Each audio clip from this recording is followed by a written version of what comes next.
자, 이번에는 지난 일주일 동안 우리나라 코로나19 환자가 계속 늘어나고 있어서 이제 중국에 이어서 단연 2위에 위치에 올라왔습니다.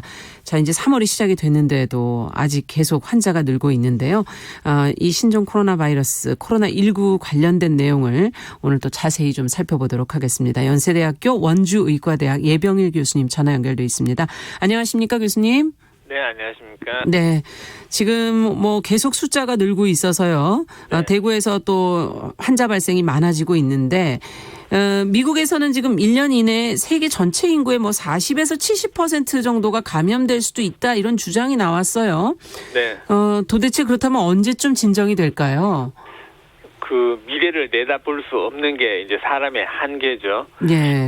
지금까지 우리가 알고 있는 지식을 총동원해서 예측을 할 수는 있는데 이 예측이 맞는다는 보장은 없습니다. 예. 그 미국에서 1년 이내 세계 인구의 40 내지 70%는 그럴 수도 있다라고 그냥 받아들이면 되고요. 네, 이제 우리나라 지금 전 국민이 열심히 노력하고 있으니까 예. 3월 중에 기세가 좀 끊길 거라는 희망을 이제 가져볼 수 있는데 예. 사실 중국을 제외하면 다른 나라들은 이 유행이 좀 늦게 시작된 편이어서 그렇죠. 많은 분들이 한 4월쯤에는 피크가 되지 않겠냐라고 이제 생각을 하죠. 예. 그 근거가 이 바이러스 입장에서는 이제 많이 퍼지는 것도 중요하지만 사람들 모두가 이걸로 고생하는 것은 이거는 자연계의 평행에도 안 맞고요. 네. 일반적으로 한 번 유행해도 1년 이상 가는 경우는 없습니다. 그러니까 몇 달 유행하고 끝나는데 예를 들면 중세 말에 페스트가 이거 페스트는 세균에 의한 병인데 이거를 바이러스에 의한 병이라고 주장하시는 분들도 소수지만 있거든요. 근데 이제 그런 분들 이야기도 이게 몇백 년 유행한 게 아니고 잠깐 유행했다가 사라졌다가 또 수십 년 후에 또 나타났다가 이렇게 해서 이제 몇백 년 간 걸로 보고 있거든요. 네. 그래서 좋기는 이제 빨리 사라져 줘야 되는데 이제 희망상으로는 3월 중에 좀 꺾이기를 기대하고 딴 나라는 조금 더 늦어질 수도 있고 그런데 이제 중국의 경우에는 최근에 환자 수보다 회복된 사람 숫자가 더 많아졌더라고요. 네. 우리는 아직도 환자 수가 훨씬 많은데 이제 희망을 갖고 있는 중입니다. 네. 어쨌든 희망해 주는 대로 지금 좀 가능한 빨리 좀 꺾였으면 좋겠다 하는 기대를 갖게 되는데 근데 이번에 이제 질병에 대한 그 공포심을 저희가 좀 없애려면 제대로 알아야 되지 않습니까? 예방, 진단, 치료 이게 또 잘 돼야 될 것 같고요. 매일 검체 진단하시는 분들, 관계자분들이 잠을 못 주무신다는 얘기가 보도에서도 많이 나오고 있어서 의심되는 분들 중에 이건 정말 안심해도 되는 건지 어떤 건지 증상이랑 이런 것을 조금 더 자세하게 알고 싶어요. 무증상인 분들도 또 있다 그러니까 걱정스럽기도 하고. 네, 그게 참 어려운 점입니다. 그 초기에 이제 중국에서 이 병이 유행할 때 제일 처음 나온 논문을 보면 278명의 초기 환자를 조사한 결과 258명에게서 열이 나타났다. 그러니까 92.8%에서 열이 나타났다. 그래서 열이 제일 흔한 증상이라고 그랬는데 그 이야기는 7.2%는 열이 없다는 이야기거든요. 그러니까요. 네, 그리고 그 미국의 초기에 나타났던 환자 중에는 이 부부 감염이었는데 콧물 이외에 아무 증상도 없는 분이 바이러스를 내보낸 경우도 있고요. 또 최근 그 중국에서 나온 어린이를 봤더니 6개월 된 어린이가 아무 증상이 없는데 16일 동안 바이러스를 계속 내보낸 경우도 있습니다. 그래서 사실 이 대응하기가 쉽지가 않은데 그러네요. 그래도 가장 흔한 거는 열이고요. 그 외에 인후통, 목구멍이 아픈 거 이런 분들인데 지금 이제 많이 알려져 있으니까 조금이라도 의심되는 증상 나오시면 1339 전화하셔서 상담해 보시는 게 좋겠습니다. 네. 이 모르는 사이에 다른 사람에게 감염시킬 가능성 이걸 사람들은 참 두려워하고 있는데요. 네. 가장 걱정하고 있기도 하고요. 네, 그게 전파를 막는 데는 아주 어려운 일인데요. 그런데 사실 증상이 없는 분이 많이 늘어난다, 많이 있다라고 하는 거는 그 사람 인류 전체를 보면 이게 좋은 일입니다. 이유가 바이러스에 적응해 간다는 이야기도 되거든요. 그래서 지금 자꾸 이제 결과가 바뀌니까 새로운 주장, 논문들이 막 나오고 있는데 80%는 감염이 되어도 그냥 경한 상태의 증상만 보이다가 지나간다 이런 이야기도 있죠. 그럼 이제 15%는 중하고 5%는 위중하고. 네, 그래서 이제 방역 당국에서도 숫자가 많아지니까 이제 작전을 바꾸려고 하죠. 그러니까 경한 분들은 입원 안 시키는 걸로. 우리가 지금 이 바이러스를 이해해가는 과정이라고 생각해야 되겠습니다. 예, 그렇군요. 네. 그 중국에 이어서 지금 우리나라에서도 네. 그 완치 판정을 받았다가 네. 다시 또 감염이 된 건지 네. 또 재발생이 된 건지 네. 다시 또 양성 판정 받으신 분이 있거든요. 네.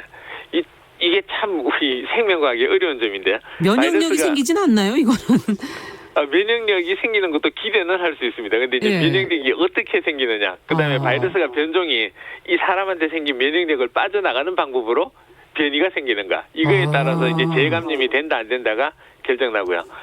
그 완치 판정받았다가 이제 다시 바이러스 나타나온 경우는 사실 이 검체를 채집할 때 세포 바깥에 있는 걸 채집을 하거든요. 네. 그러니까 우리 몸 속에 몸 속에는 들어왔는데 몸 안에서 사람 세포 안으로 들어가진 않은 거. 근데 바이러스 입장에서는 사람 세포 속에 들어가서 증식을 해서 숫자가 늘어나야 되니까 이제 사람 몸 안에 들어가서 세포 안으로 들어갔다. 그 이야기는 사실 검체 채집할 때 안 따라 나올 가능성이 있는 거죠. 네. 그래서 이 샘플 채취하고 진단하시는 분들이 이제 어떻게 하면 완벽하게 할까를 계속 고민하시는데 지금까지 큰 문제 없어 보이다가 지금 이 완치 후에 재감염이 아닌데도 생기신 분 같은 분이 나오기 시작하면 이제 앞으로 진단할 때는 신경 써서 더 조심히 또 반복해서 해야 됩니다. 그렇군요. 네. 어쨌든 여러 가지로 저희가 지금 예측하지 못한 결과들이 계속 조금 나오고 있어서 네.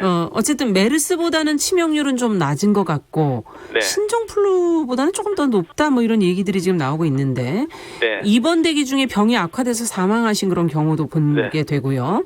네. 어떻게 가장 이걸 이제 이런 상황 속에서 빨리 해결해야 될 시급히 해결해야 될 문제는 뭐라고 보십니까? 많은 의학자들이 노력하고 계신데 사실 치료제를 빨리 찾아야 됩니다. 치료제를. 네, 신종플루 때는 그 우리나라 공식 진단만 74만 명이 넘어갔고요. 예. 타미플루 처방받으신 분은 500만 명이라 하는데 이제 그 이야기만 가면 병원에서 그냥 쓱 보고 정확한 진단 안 하더라도 타미플루 줬더니 나아서 이제 해결이 된 거죠. 지금 그 문제는 치료약이 없다는데 지난번 방송 때 제가 치료약이 없어도 의사분들은 약을 쓰고 계십니다. 네. 쓰고 계실 겁니다라고 했는데 이제 최근에 보니까 20가지 정도 이미 임상 시험 하고 있다라고 돼 있고요. 네. 세계보건기구 발표에. 그다음에 7가지 약을 테스트한 논문은 이미 나와 있습니다. 네, 7가지 약을 테스트해 봤더니 어떤 게 이제 효과가 좀 좋고 어떤 게 좀 효과가 낮고 뭐 이런 이야기 나오는데 효과 좋은 것 중에는 지난번에 말씀드린 뭐 렘데시비르 이런 약도 있고요. 그래서 지금 열심히 찾고 있고 임상 시험도 하고 있으니까 이제 조만간 빠르면 한 3월 말 4월 초에 아마 결과가 나올 거라고 합니다. 그렇군요. 네. 그 지역 감염 때문에 이제 다들 신경을 쓰시는데 이제 불특정 다수에게 감염이 되는 걸 말하는 거 아니겠습니까? 네. 이거를 좀 막는 방법은 어떤 게 있을까요? 의사 입장에서 보실 때는. 네. 그런데 이제 근본적으로 막을 수 있는 방법은 없고요. 뭐 가장 좋기는 모든 분들이 자기 공간 내에서 아무하고도 접촉을 안 하시면 되는데 그러면 이제 사회가 마비될 테니까. 그렇죠. 뭐 지금도 많이 마비가 됐죠. 네. 그 최대한 대인 접촉 줄이시고 이제 저는 학교에 있으니까 대학에 있으니까 학생들 혹시 집에라도 갔다 오려면 3m 이상 남들하고 떨어져서 다니라. 길거리에 사람도 안 많으니까 이게 이제 접촉 줄이라는 이야기죠. 네. 그래서 이 기본적으로 이제 국민 여러분들 불편하시니까 빨리 대책 세워달라고 이제 생각을 하실 텐데 나는 일상생활을 평소처럼 할 테니 정부가 안심하고 살 수 있도록 해달라. 이거는 이제 좋은 태도가 아니고요. 그렇죠. 각자가 대인 접촉 줄여서 조심하시는 게 제일 좋습니다. 네, 각자 그러니까 많이 모인데 좀 가지 마시고. 네, 지금 이제 종교 활동 같은 것도 조금 이제 온라인으로 해주십사 하는 그 당부의 말씀도 저희가 부탁 말씀도 드리기도 했었는데요. 예. 어쨌든 최근 인터넷이나 뭐 유튜브에 이런 글이 올라오더라고요. 비타민 C를 좀 과량 복용하게 되면 효과가 있다. 지금 몸이 특히 안 좋으신 분들이 이제 그런 글들을 많이 올리시거든요. 이건 과연 효과가 있다고 보시는지 어떻게 보세요? 네, 과학적인 근거는 없습니다. 없는데 지금 오늘 아침 현재 184개의 논문이 발표돼 있는데 비타민 C 이야기는 전혀 안 나옵니다. 안 나오는데 이 이제 사스하고 비슷하다라고 이야기를 하잖아요. 근데 사스 때 비타민 C를 썼더니 효과가 있다라는 논문이 한 개 나온 게 있긴 있습니다. 네.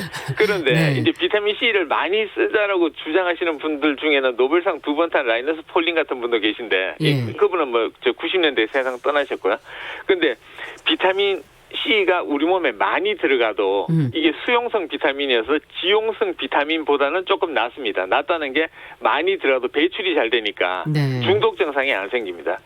자, 그러면 비타민 C가 우리 주변에 흔히 구할 수 있으니까 그 이제 약재로 된 거 노란 알갱이 뭐 이런 거 구해서 그냥 잔뜩 먹으면 어떻게 될까? 그렇죠. 이게 부작용이 없고 가격이 뭐 그리 충분히 비싸지 감당할 않으면? 만하니까 써야 되겠다라고 할 때 쓰지 말라라고 말릴 형편은 아니거든요. 그러니까 예. 이게 써보셔서 혹시 좋아하시는 분들이 나는 효과 봤다라고 하면 이제 이야기가 나오는데 제가 과학적 근거는 없다라고 하는 거는 정확히 기전을 설명하기가 힘들고요. 네. 그다음에 대조군, 실험군하고 나눠서 실험한 결과가 없기 때문에 임상이 없다는 네. 거군요. 네네. 그래서 비타민 C 자체는 좋은 물질이고 뭐 잔뜩 먹어도 큰 부작용이 없으니까 뭐 쓰시겠다 하면 말리지는 않겠는데 권할 만한 건 아니고요. 단지 이제 써보셨다가 효과 보시는 분들이 계시면 나중에 새로운 연구가 진행되겠죠. 네, 오직 지금 답답하시니까 그러시는 거 네. 아닐까 이런 생각도 들기도 하네요. 네. 예.